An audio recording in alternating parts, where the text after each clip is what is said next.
என் அன்பான பிள்ளையே, இன்று நான் உன் வாழ்க்கையின் அந்த இடத்தில் பேச வருகிறேன். நீ ஒவ்வொரு நாளும் மனதிற்குள் சுமந்து கொண்டிருக்கும் இடத்தில். அது கடன், ஒரு பில்லாக, ஒரு அழைப்பாக, ஒரு கணக்காக, ஒரு பயமாக, உன்னை தொடர்ந்து துரத்திக் கொண்டிருக்கும் அந்த சுமை. நீ யாரிடமும் முழுமையாக சொல்ல முடியாத, ஆனால் தினமும் உன் நிம்மதியை கவர்ந்து கொண்டிருக்கும் அந்த பாரம். அதை நான் அறிவேன். நீ இந்த நிலைக்கு விளையாட்டாக வந்தவன் அல்ல. நீ உழைக்காதவன் அல்ல. நீ பொறுப்பில்லாதவன் அல்ல. உன் குடும்பத்திற்காக, உன் தேவைகளுக்காக, சில நேரங்களில் அவசரத்திற்காக, சில நேரங்களில் தவறான ஆலோசனைகளால் இந்த கடன் உன் வாழ்க்கைக்குள் வந்தது. ஆனால் என் பிள்ளையே, கடன் உன் அடையாளம் அல்ல. அது உன் வாழ்க்கையின் ஒரு பருவம் மட்டும். நீ பலமுறை என்னிடம் கேட்டிருக்கிறாய், இது எப்போது முடியும்? என் வாழ்க்கை இப்படியே போய்விடுமோ? என்னால் இதிலிருந்து வெளியே வர முடியுமா? அந்த கேள்விகள் உன்னை சோர்வடையச் செய்தது. சில நேரங்களில் நீ ஜெபிக்க கூட சோர்ந்தாய். ஆனால் இன்று நான் உனக்குச் சொல்கிறேன், நீ சோர்ந்த இடத்தில்தான் நான் வேலை செய்ய ஆரம்பிக்கிறேன். 7 நாட்கள். நீ இதை கேட்கும்போது உன் மனதில் சந்தேகம் எழலாம். அத்தனை சீக்கிரமா? எப்படி சாத்தியம் என்று. என் பிள்ளையே, நான் உனக்குச் சொல்ல வருவது ஒரு மாயாஜாலம் அல்ல. நான் உன்னை ஒரு ஒழுங்குக்குள் அழைக்கிறேன், ஒரு மாற்றத்துக்குள் அழைக்கிறேன். அந்த மாற்றம் தொடங்கும் நாளே உன் விடுதலையின் முதல் நாள். இந்த 7 நாட்களில் நான் உன் வாழ்க்கையில் முதலில் மாற்றப் போவது உன் எண்ணம். நீ இதுவரை பயத்தின் அடிப்படையில் முடிவெடுத்தாய். இதை செய்யாவிட்டால் என்ன ஆகும்? இதை கட்டவில்லை என்றால் என்ன? அந்த பயம் உன்னை அவசர முடிவுகளுக்குள் தள்ளியது. ஆனால் இன்று முதல் நீ வாக்குறுதியின் அடிப்படையில் நடக்க ஆரம்பிப்பாய். அந்த மாற்றமே உன் கடன் சுழற்சியையே. கடன் என்பது பணம் மட்டும் அல்ல. அது மன அழுத்தம். அது உறவுகளில் பதற்றம். அது எதிர்காலத்தை பற்றிய பயம். அதனால்தான் நான் முதலில் உன் மனதை விடுதலை செய்கிறேன். மனம் விடுதலையானால் உன் முடிவுகள் தெளிவாகும். முடிவுகள் தெளிவானால் வாழ்க்கை சீராகும். இந்த 7 நாட்களில் நீ கவனிப்பாய். நீ இதுவரை கவனிக்காத சிறிய வாய்ப்புகளை, சிறிய சேமிப்புகளை, சிறிய மாற்றங்களை. அவை உனக்கு பெரிதாக தோன்றாமல் இருக்கலாம். ஆனால் என் பிள்ளையே, பெரிய விடுதலை எப்போதும் சிறிய ஒழுங்கில்தான் பிறக்கிறது. நீ ஒரே வழியை பார்த்தாய். அது அடைந்தபோது நீ சோர்ந்தாய். ஆனால் நான் ஒரே வழியின் தேவன் அல்ல. நான் பல வழிகளை திறக்கும் தேவன். ஒரு ஆதாரம் குறைந்தால் மற்றொரு ஆதாரம் எழும். ஒரு வாய்ப்பு மூடப்பட்டால் புதிய வாய்ப்பு திறக்கும். நீ நினைக்காத வழிகளில் நான் உதவியை அனுப்புவேன். என் பிள்ளையே, இந்த 7 நாட்கள் உன் வாழ்க்கையில் ஒரு சோதனை அல்ல, ஒரு திருப்புமுனை. நீ இனி எப்படி சமாளிப்பேன் என்று கேட்க மாட்டாய். அடுத்த சரியான படி என்ன என்று கேட்பாய். அந்த கேள்வியே உன்னை ஒழுங்குக்குள் கொண்டு வரும். நீ இதுவரை உன் வாழ்க்கையை எண்ணிக்கைகளால் அளந்தாய். ஆனால் இன்று முதல் நீ உன் வாழ்க்கையை வாக்குறுதியால் அளப்பாய். நீ இதுவரை குறைவின் மொழியில் பேசினாய். இனி நீ நம்பிக்கையின் மொழியில் பேசுவாய். அந்த மாற்றம் உன் மனதில் அமைதியை உருவாக்கும். அமைதியே சரியான முடிவுகளின் அடிப்படை. என் பிள்ளையே, நான் உனக்குச் சொல்லவில்லை உழைக்க வேண்டாம் என்று. நான் உனக்குச் சொல்லவில்லை பொறுப்பை விட்டுவிடு என்று. நான் உனக்குச் சொல்கிறேன், நான் உன்னோடு இருக்கிறேன். நீ ஒழுங்கோடு நடந்தால் நான் வாய்ப்புகளை பெருக்குவேன். நீ நேர்மையோடு நடந்தால் நான் ஆதாரங்களை விரிவுபடுத்துவேன். இந்த 7 நாட்களில் நீ சில மாற்றங்களை உணருவாய். அழுத்தம் குறையும், பயம் தளரும், எண்ணங்கள் தெளிவாகும், உரையாடல்கள் சீராகும். நீ எடுத்த சிறிய முடிவுகள் பெரிய விளைவுகளை உருவாக்கும். அவை அனைத்தும் சேர்ந்து உன் கடன் சுமையை மெதுவாக ஆனால் உறுதியாக குறை. அன்பான பிள்ளையே, நீ ஒரு நாள் பின்னால் திரும்பி பார்க்கும்போது இந்த நாட்களை நினைத்து அச்சப்பட மாட்டாய். நீ இதை சாட்சியாகச் சொல்வாய், நான் அந்த சுமையில் இருந்தேன், ஆனால் நான் அதில் முடிவடையவில்லை என்று சொல்லும் நாள் வரும். இன்று நான் உன் வாழ்க்கையின் மீது இந்த உறுதியை எழுதுகிறேன். இந்த 7 நாட்கள் உன் சிந்தனையை மாற்றும், உன் நடையை மாற்றும், உன் முடிவுகளை மாற்றும். அந்த மாற்றமே உன் கடன் சுமையை தளர்த்தும், அழுத்தம் குறையும், ஒழுங்கு நிலை பெறும், வாய்ப்புகள் தெளிவாக தெரியும், விடுதலையின் பாதை திறக்கும். என் அன்பான பிள்ளையே, நீ இப்போது உன் விடுதலையின் தொடக்கத்தில் நிற்கிறாய். நீ எல்லாவற்றையும் ஒரே நாளில் பார்க்க வேண்டியதில்லை. நீ செய்ய வேண்டியது ஒன்றே, நம்பிக்கையோடு நடக்க. மீதியை நான் பார்த்துக் கொள்கிறேன். நான் சொன்னேன், 7 நாட்களுக்குள் உன் கடன் சுமை தளரும். அது தாமதமாகலாம், ஆனால் அது தடுக்கப்படாது, அது நிறுத்தப்படாது. இன்று நான் உன் வாழ்க்கையின் அந்த உண்மையான இடத்தில் பேச வருகிறேன். வெளியில் நீ சிரித்தாலும் உள்ளுக்குள் நீ தினமும் ஒரு கணக்கோடு வாழும் இடத்தில். அந்த கணக்கு பணம் மட்டுமல்ல, அது பயம், அது பதற்றம், அது நாளை பற்றிய நிச்சயமின்மை. ஒவ்வொரு அழைப்பும், ஒவ்வொரு செய்தியும், ஒவ்வொரு மாதத் தேதியும் உன் இதயத் துடிப்பை மாற்றும் அந்த சுமை. அதை நான் மறக்கவில்லை. நீ இந்த கடனில் ஒரே இரவில் விழவில்லை, ஒரே தவறால் சிக்கவில்லை. பல சூழ்நிலைகள், பல பொறுப்புகள், பல தியாகங்கள் உன்னை இந்த நிலைக்கு கொண்டு வந்தது. நீ சோம்பேறி அல்ல, நீ பொறுப்பில்லாதவன் அல்ல, நீ வாழ்க்கையை சுலபமாக எடுத்துக்கொண்டவன் அல்ல. அதனால்தான் இன்று நான் உனக்குச் சொல்கிறேன், இந்த கடன் உன் அடையாளம் அல்ல, அது உன் பயணத்தின் ஒரு கடினமான பகுதி மட்டுமே. 7 நாட்கள் என்று கேட்டவுடன் உன் மனதில் ஒரு சந்தேகம் எழலாம். என்ன, இவ்வளவு சீக்கிரமா? என்னால் நம்ப முடியவில்லை என்று. ஆனால் என் பிள்ளையே, நான் உனக்கு எண்ணிக்கைகளை வாக்குறுதியாக கொடுக்கவில்லை. நான் உனக்கு ஒரு திசையை கொடுக்கிறேன்.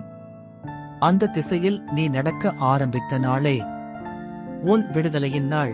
இந்த 7 நாட்களில் நான் முதலில் தொடுவது உன் பணத்தை அல்ல, உன் மனதை.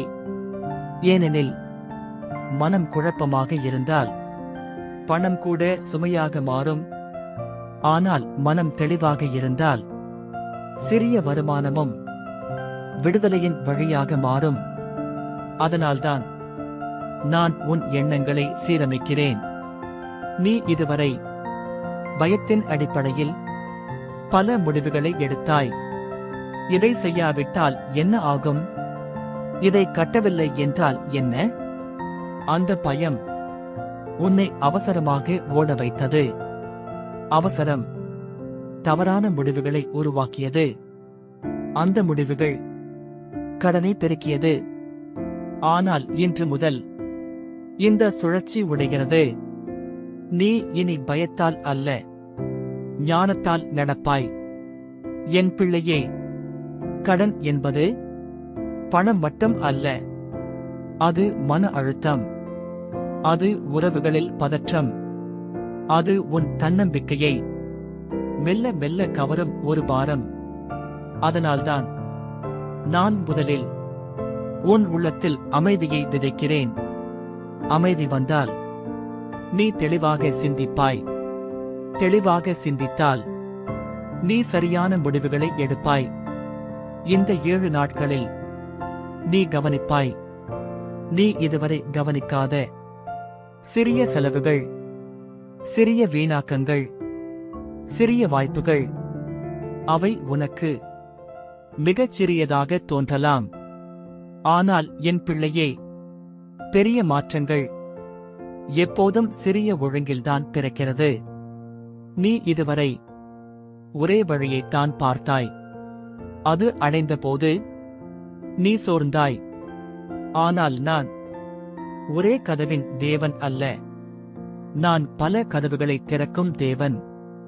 ஒரு ஆதாரம் குறைந்தால் மற்றொரு ஆதாரம் தோன்றும். ஒரு வழி மூடப்பட்டால் புதிய வழி திறக்கும். நீ நினைக்காத இடங்களில் நான் உதவியை அனுப்புவேன். என் பிள்ளையே, இந்த 7 நாட்கள் உனக்கு ஒரு சோதனை அல்ல. இது உன் வாழ்க்கையின் திருப்புமுனை. நீ இனி எப்படி சமாளிப்பேன் என்று கேட்க மாட்டாய். அடுத்த சரியான படி என்ன என்று கேட்பாய். அந்த ஒரு கேள்வியே உன்னை குழப்பத்தில் இருந்து ஒழுங்குக்குள் கொண்டு வரும். நீ இதுவரை உன் வாழ்க்கையை எண்ணிக்கைகளால் அளந்தாய். எவ்வளவு பாக்கி, எவ்வளவு குறை, எவ்வளவு சுமை என்று. ஆனால் இன்று முதல் நீ உன் வாழ்க்கையை வாக்குறுதியால் அளப்பாய். நீ குறைவின் மொழியில் பேச மாட்டாய். நீ நம்பிக்கையின் மொழியில் பேசுவாய். அந்த மாற்றம் உன் மனதில் வலிமையை உருவாக்கும். என் பிள்ளையே, நான் உனக்குச் சொல்லவில்லை உழைக்க வேண்டாம் என்று. நான் உனக்குச் சொல்லவில்லை பொறுப்பை விட்டுவிடு என்று. நான் உனக்குச் சொல்கிறேன். நான் உன்னோடு இருக்கிறேன். நீ ஒழுங்கோடு நடந்தால் நான் வாய்ப்புகளை பெருக்குவேன். நீ நேர்மையோடு நடந்தால் நான் ஆதாரங்களை விரிவுபடுத்துவேன். இந்த 7 நாட்களில் நீ சில மாற்றங்களை உணருவாய். உன் உள்ளத்தில் இருந்த அழுத்தம் குறையும். பயம் தளரும். சிந்தனை தெளிவாகும். உரையாடல்கள் சீராகும். நீ எடுத்த சிறிய முடிவுகள் பெரிய விளைவுகளை உருவாக்கும். அவை அனைத்தும் சேர்ந்து உன் கடன் சுமையை மெதுவாக ஆனால் உறுதியாக குறைக்கும். என் அன்பான பிள்ளையே, நீ ஒரு நாள் பின்னால் திரும்பி பார்க்கும்போது இந்த நாட்களை நினைத்து அச்சப்பட மாட்டாய். நீ இதை சாட்சியாகச் சொல்வாய். நான் அந்த சுமையில் இருந்தேன், ஆனால் நான் அதில் முடிவடையவில்லை என்று. இன்று நான் உன் வாழ்க்கையின் மீது இந்த உறுதியை எழுதுகிறேன். இந்த 7 நாட்கள் உன் மனதை மாற்றும். உன் நடையை மாற்றும். உன் முடிவுகளை மாற்றும். அந்த மாற்றமே உன் கடன் சுமையை தளர்த்தும். ஒழுங்கு நிலை பெறும். வாய்ப்புகள் தெளிவாக தெரியும். நிம்மதி உன் உள்ளத்தில் திரும்பும். விடுதலையின் பாதை திறக்கும். என் அன்பான பிள்ளையே, நீ இப்போது உன் விடுதலையின் தொடக்கத்தில் நிற்கிறாய். நீ எல்லாவற்றையும் ஒரே நாளில் பார்க்க வேண்டியதில்லை. நீ செய்ய வேண்டியது ஒன்றே, நம்பிக்கையோடு ஒழுங்கோடு நடக்க. மீதியை நான் பார்த்துக் கொள்கிறேன். நான் சொன்னேன், 7 நாட்களுக்குள் உன் கடன் சுமை தளர ஆரம்பிக்கும். அது தாமதமாகலாம், ஆனால் அது தடுக்கப்படாது. அது நிறுத்தப்பட. அன்பான பிள்ளையே, இந்த செய்தியின் முடிவில் நான் உன் உள்ளத்தில் உறுதியாக பதிய விரும்புவது இதுதான். நீ சுமக்கும் கடன் உன் வாழ்க்கையின் கடைசி அதிகாரம் அல்ல. நீ சோர்ந்து நின்ற இடத்தில்தான் உன் விடுதலையின் பயணம் தொடங்குகிறது. நீ எண்ணிக்கைகளை பார்த்து பயந்த நாட்கள் இனி உன்னை ஆள வேண்டியதில்லை. ஏனெனில் இன்று முதல் நீ பயத்தின் அடிப்படையில் அல்ல, நம்பிக்கையின் அடிப்படையில் நடக்க ஆரம்பிக்கிறாய். இந்த 7 நாட்கள் ஒரு காலக்கெடு அல்ல, ஒரு திசை. உன் மனம் சீராகும் திசை, உன் முடிவுகள் தெளிவாகும் திசை, உன் வாழ்க்கை ஒழுங்குக்குள் வரும் திசை. அந்த திசையில் நீ எடுத்த முதல் படியே உன் சுமையை தளர்த்த ஆரம்பித்துவிட்டது. நீ எல்லாவற்றையும் ஒரே நாளில் பார்க்க வேண்டியதில்லை. நீ செய்ய வேண்டியது ஒன்றே, நம்பிக்கையோடு தொடர்ந்து நடக்க. நீ இதுவரை எப்படி சமாளிப்பேன் என்று கேட்டாய். இனி நீ அடுத்த சரியான படி என்ன என்று கேட்பாய். அந்த கேள்வியே உன்னை குழப்பத்தில் இருந்து ஒழுங்குக்குள் கொண்டு வரும். ஒழுங்கு வந்தால் அழுத்தம் குறையும். அழுத்தம் குறைந்தால் சிந்தனை தெளிவாகும். அந்த தெளிவே உன் வாழ்க்கையில் சரியான வாய்ப்புகளை காணச் செய்யும். என் பிள்ளையே, கடன் என்பது பணம் மட்டும் அல்ல, அது மன அழுத்தம். அது நிம்மதியை கவரும் சுமை. அதனால்தான் நான் முதலில் உன் மனதை விடுதலை செய்கிறேன். மனம் விடுதலையானால் நீ சரியான முடிவுகளை எடுப்பாய். சரியான முடிவுகள் மெதுவாக ஆனால் உறுதியாக உன் கடனை குறைக்கும். இந்த நாட்களில் நீ சிறிய மாற்றங்களை கவனிப்பாய். சிறிய சேமிப்புகள், சிறிய கட்டுப்பாடுகள், சிறிய வாய்ப்புகள். அவை உனக்கு அற்பமாகத் தோன்றலாம். ஆனால் என் பிள்ளையே, பெரிய விடுதலை எப்போதும் சிறிய ஒழுங்கில்தான் பிறக்கிறது. நீ இன்று விதைக்கும் ஒழுங்கு நாளை அறுவடையாக மாறும். நீ ஒரு நாள் பின்னால் திரும்பிப் பார்க்கும்போது இந்த நாட்களை நினைத்து அச்சப்பட மாட்டாய். நீ இதை சாட்சியாகச் சொல்வாய். நான் அந்த சுமையில் இருந்தேன், ஆனால் நான் அதில் முடிவடையவில்லை என்று. நீ கண்ணீரோடு கற்ற பாடங்கள் இனி உன் வாழ்க்கைக்கு ஞானமாக மாறும். இன்று நான் உன் வாழ்க்கையின் மீது இந்த இறுதி உறுதியை எழுதுகிறேன். உன் மனதில் அமைதி திரும்பும். உன் முடிவுகளில் தெளிவு வரும். உன் வாழ்க்கையில் ஒழுங்கு நிலை பெறும். உன் கடன் சுமை தளரும். உன் நிம்மதி மீண்டும் பிறக்கும். நீ பயமின்றி நாளையை எதிர்கொள்வாய். என் அன்பான பிள்ளையே, இந்த முடிவு ஒரு செய்தியின் முடிவு அல்ல, இது உன் விடுதலையின் தொடக்கம். நீ நம்பிக்கையை கைவிடாதே. நீ ஒழுங்கை விடாதே. நீ பொறுமையை இழக்காதே. ஏனெனில் நான் உன்னோடு இருக்கிறேன். நான் சொன்னேன், இந்த கடன் சுமை உன்னை நிரந்தரமாக கட்டுப்படுத்தாது. நீ இதிலிருந்து வெளியே வருவாய். அது தாமதமாகலாம், ஆனால் அது தடுக்கப்படாது. இது உன் வாழ்க்கைக்கே